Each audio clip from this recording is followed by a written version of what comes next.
What's up, everybody? Welcome to episode 58 of the Daily Dose podcast. Bringing us in. What do you got to say?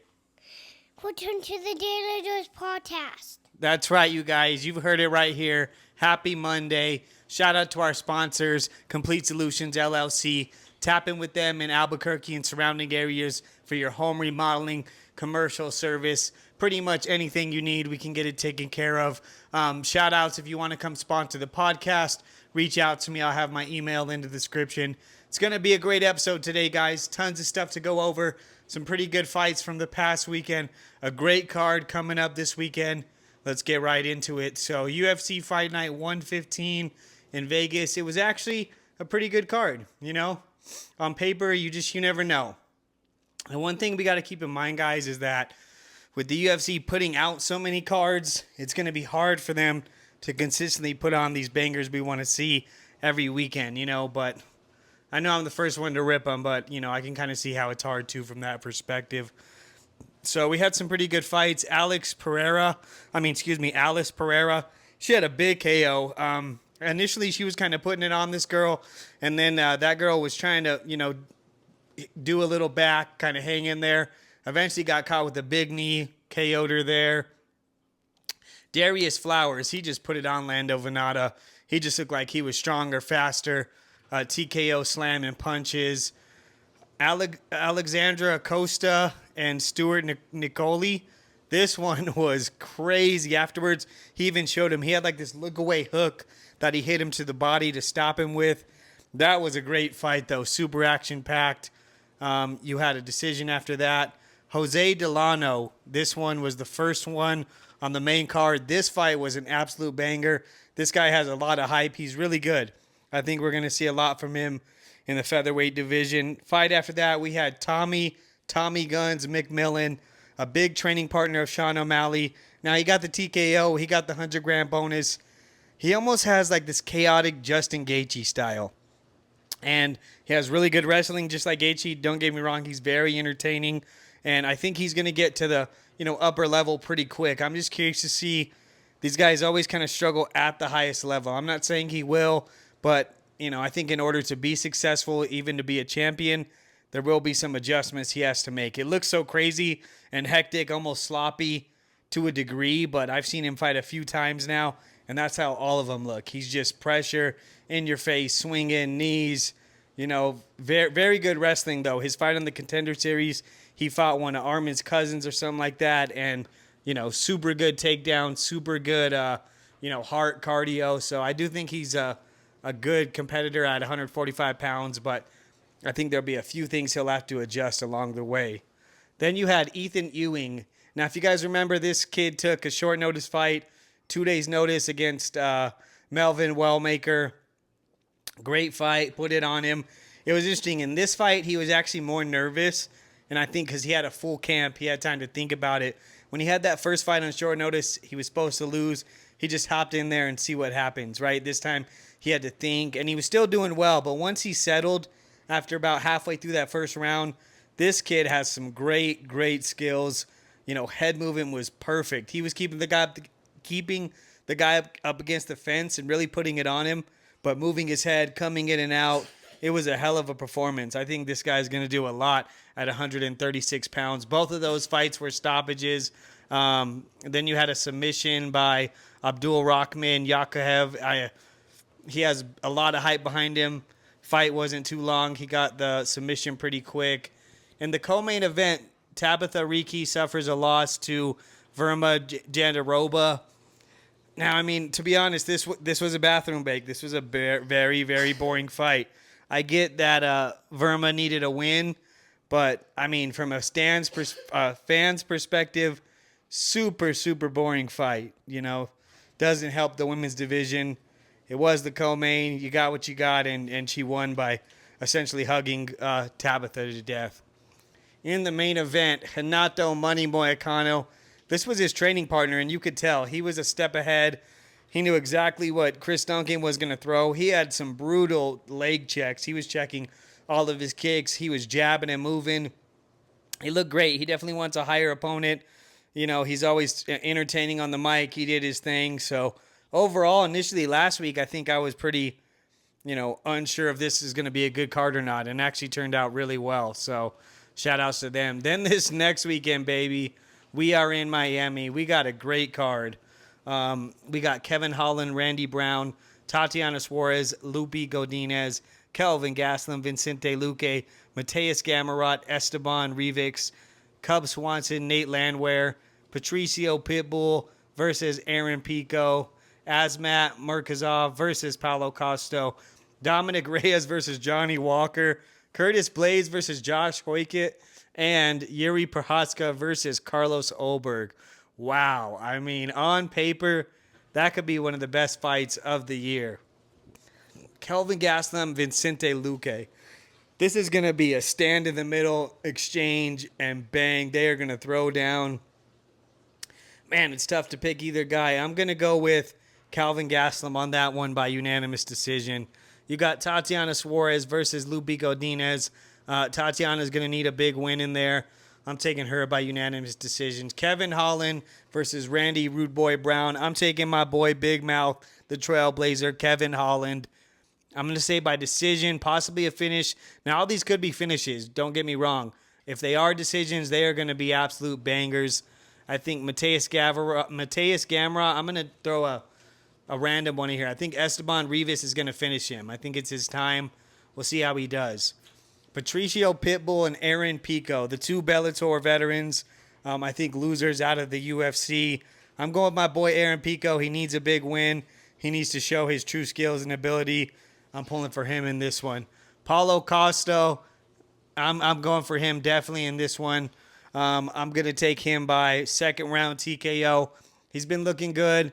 He's supposedly has been dialed. Love to see it. Dominic Reyes and Johnny Walker. Man, this is a tough one. Walker is super entertaining.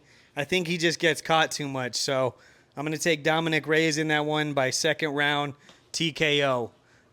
In the co-main event, you have Curtis Blades, Josh Hoykett. I'm picking Josh Hoykett. It's going to be a really tough fight. This is a major step up in competition, but this is a true opportunity to make your mark, to kind of back up how he acts. I mean, like I said, he's a bit WWE, but I don't have a problem with him as long as he's winning and he's not just hugging people to death. He is doing, entertaining fights. So we'll see what happens. In the main event, Yuri Prohaska versus Carlos Olberg. Man, again, it's one of those fights. It's going to be action-packed. It's going to be a great fight. I just feel like Yuri Prohaska gets caught too much. I'm taking Carlos Olberg by third round TKO. Like I said, though, on paper, this should be a really, really good fight card, and I'm definitely looking forward to it. Now, another fight that happened over the weekend, we had Deontay Wilder versus Derek Chirosa. This was interesting. The fight could have been stopped a couple times and been a win for Derek Chirosa. Check this out, guys. This is crazy right here.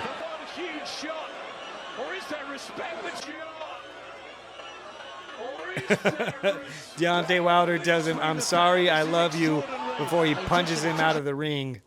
Deontay Wilder was definitely putting it on him. There were some fouls that could have stopped the fight and won in his favor. He ended up getting the split decision, so I'm not sure what happened there. Looks like him and Anthony Joshua are next. That could be a great fight. Curious to see how AJ is going to be feeling. Excuse me. He hasn't fought since the Jake Paul fight.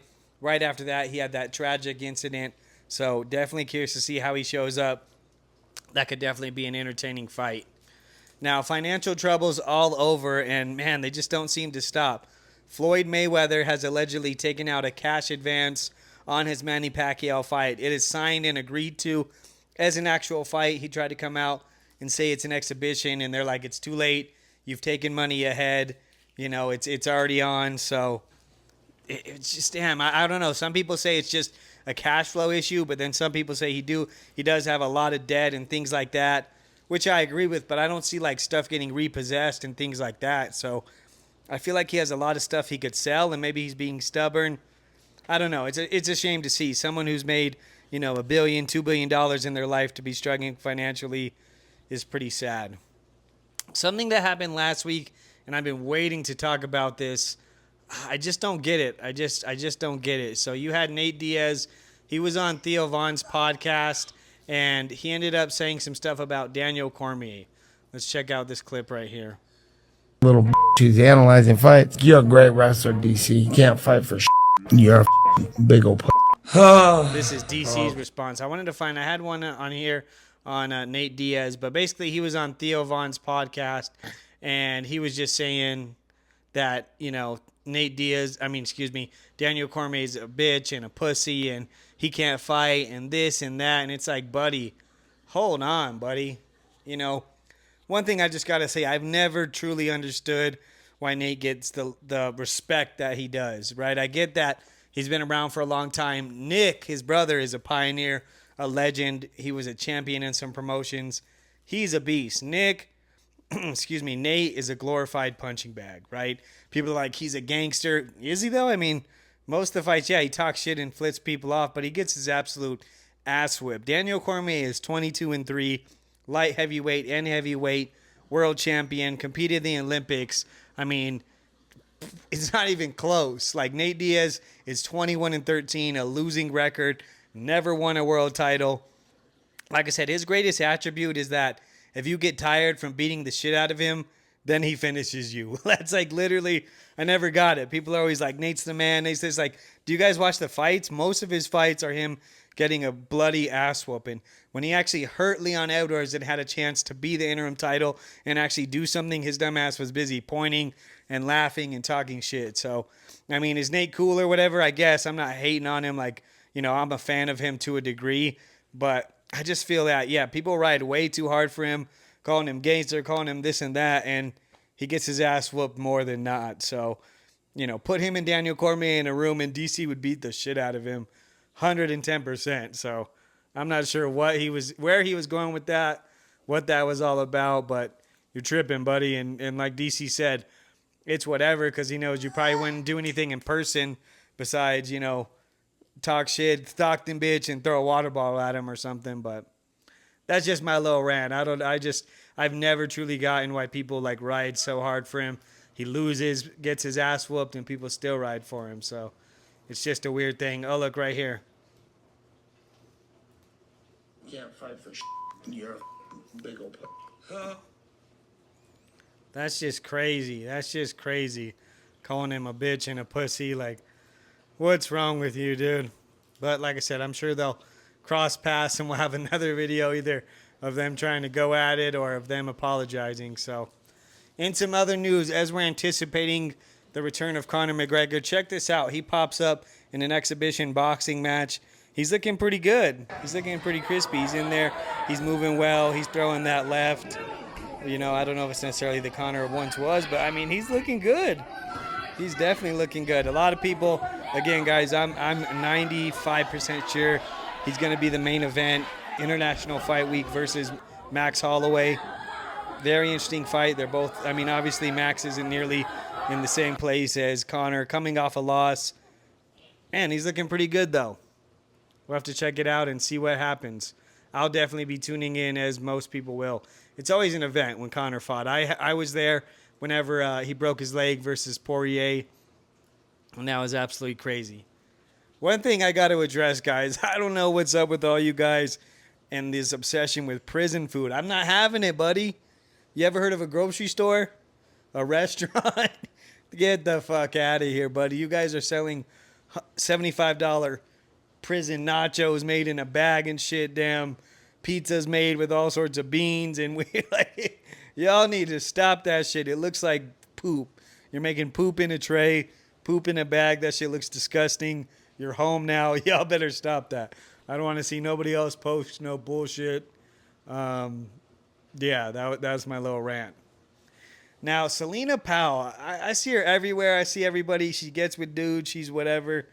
I don't know what the hype is. To me, she's shaped like a damn kangaroo. Her surgeries are all jacked up. She got skinny-ass legs. She got a butt. She got a little kangaroo pouch, tits. She is a damn weird shape. And I don't know what's up with people. Everybody, I don't know why you'd be obsessed with a chick that's been ran through. Everybody just keeps taking their turn, guys. Come on. Now, something recently I saw, check this out. I've been, over the last couple of days,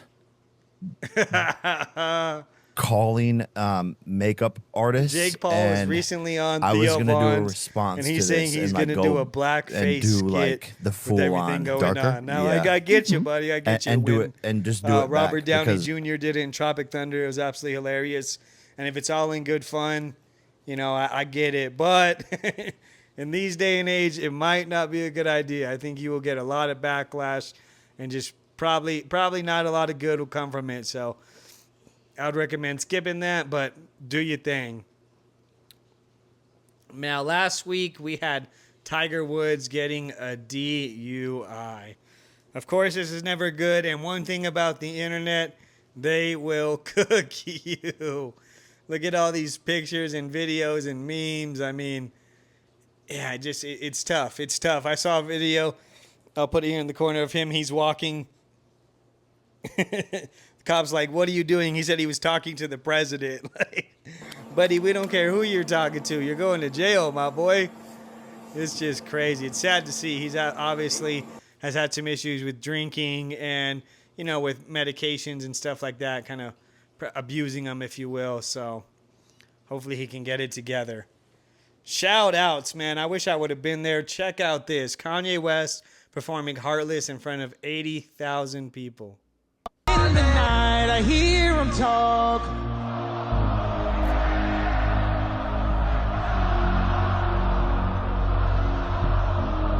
That is insane. Kanye does say a lot of controversial stuff. You know, he does go off the chart sometimes. It can be a bit of a nut, but that is absolutely sick to see. Every time he comes around and does a show, he gets nothing but love. Check this out. This is, man, this is just crazy. Shout outs to him. That's what you want to see. Everybody's going to make mistakes, have their downs, but when you see people rocking and you know, making it a movement like that, you got to respect it. Boy, oh boy, little bit of Jon Bones Jones road rage. I guess it was only right. It's been a little bit. Let's see this. There's definitely been a lot of clips. Jon Bones Jones. Check this out. Bro, trying to get into. So You're this almost- guy you're almost claims he was fucking hitting almost me, bro. hitting him. Jon Jones looks like he's holding something in his pocket. Yeah, bro, Could you- be you just gotta his big learn how to ass drive, hand, bro. but You it almost- looks like he you could gotta relax possibly yourself, You're be almost hitting me holding with your truck, something. bro. He flips the guy off. You're almost hitting me, bro. What the He fuck? looks a little drunk to me. Definitely not a good look. Obviously, there's nothing they can do now. But yeah, that guy ain't fighting anytime soon, guys. I hate to be the bearer of bad news there. Now, this is a video that I just absolutely can't get enough of. Woman who identifies as a dog. Check this out. Starts barking at this dog and gets attacked. Can't get the dog off of her. Hey, you play stupid games, you win stupid prizes. That is just, I mean, I don't know what else to say besides that. People be tripping. Like, why the fuck would you be a dog walking around barking at other dogs? This has got to be almost a weekly segment. What in the Florida is going on? Check this out, guys. Daytona Beach, spring break. All these cats are walking around with guns. Big ass guns. Just walking around like it ain't no thing. I'm going to have to look it up. I don't know if that's necessarily even legal. I'm sure in that situation the cops don't want to cause a big old war shootout. But yeah, if I'm there with my kids, we're probably going somewhere else, guys. That's not a good look for the tourists there. Absolutely crazy. What in the Florida? So Cam Newton, he recently posted this. Well, this video was posted of him, rather. Let's see what he has to say about the Auburn football program. And go back to where the hell they came from. I'm tired of supporting something that's not winning. Can you deliver that message to them, please? Especially to the parents. Before they ask for money, we want winners. That's our restitution. We give you money, you give us wins. And if you don't, control all. Damn, so he's basically saying he's tired of donating and supporting Auburn football. If they're not going to be winners and win, then he's not going to donate. He tells, I'm guessing, the coach or somebody to go tell them to get it together. I mean, I feel you. It's pretty harsh. I don't know if you necessarily want that out there to the world, but, I mean, it's your money. No one can really tell you how to do that. What in the snitch? Check this out, guys. This person was caught at the border hiding in this gas tank area, and I'm like, nah, somebody had to tell on him. Check this out. Like, Buddy had to do some work to get in there, and y'all are just going to tell on him like that? Come on, man. That Buddy was trying to get here. You should have just let him slide through, man. I would have just let him be. Tekashi 6ix9ine is finally home. He served a little 90-day violation for probation violation. And check this out. He says he has this SpongeBob that's signed by President Maduro, the Venezuelan president. He was locked up with him and a couple other celebrities. That's crazy. I mean, this dude is just a character. I have to admit, his streams were pretty entertaining. He is talented. He does a lot of dumb shit and kind of pushes it, but I guess we'll see what happens.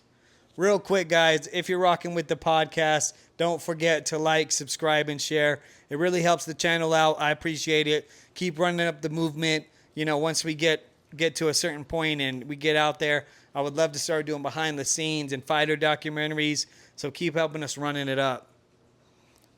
Crime of the week, guys. This is absolutely everywhere. Pooh Shiesty and his crew arrested for allegedly holding Gucci Mane at gunpoint, getting signed out of his contract, stealing his watch, his wedding ring, his diamond rings. Absolutely crazy. So there's a good amount of evidence. There's not necessarily hard evidence, right?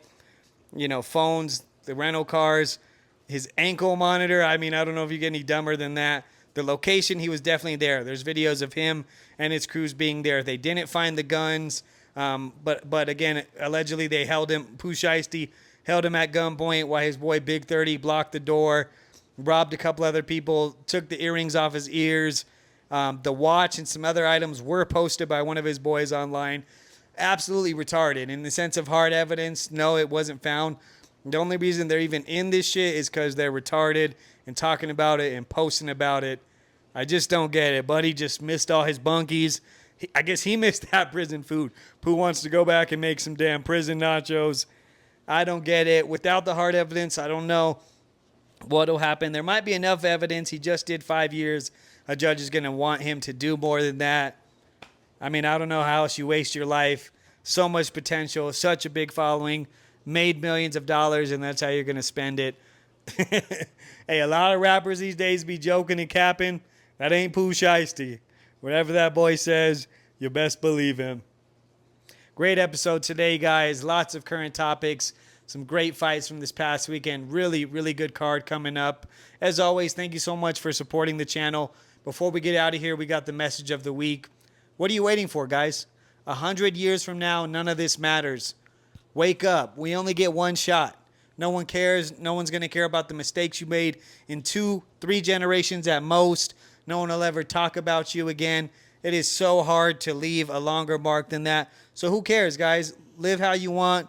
Do the things you want. Chase your dreams. In the end, we all go out the exact same way. So live life on your terms. That's a wrap, guys. Episode 58 of the Daily Dose Podcast. Again, can't thank you guys for this enough, for all the support. Don't forget to like, subscribe, and share. We'll see you next week.